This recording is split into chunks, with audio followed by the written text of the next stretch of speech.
Hey, this is the car man right here standing on State Street, right here at Staten Walton in downtown Chicago.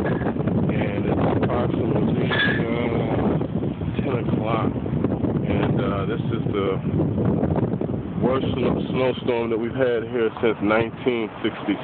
It is absolutely terrible. Let's take a look. A few cars going by, not a lot.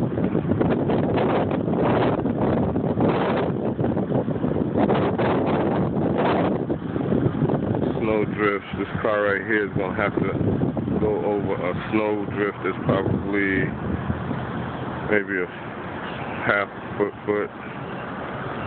See, snow is piling up. It's supposed to do this until 3 o'clock tomorrow morning. I'm sorry, 3 o'clock tomorrow afternoon. Unbelievable.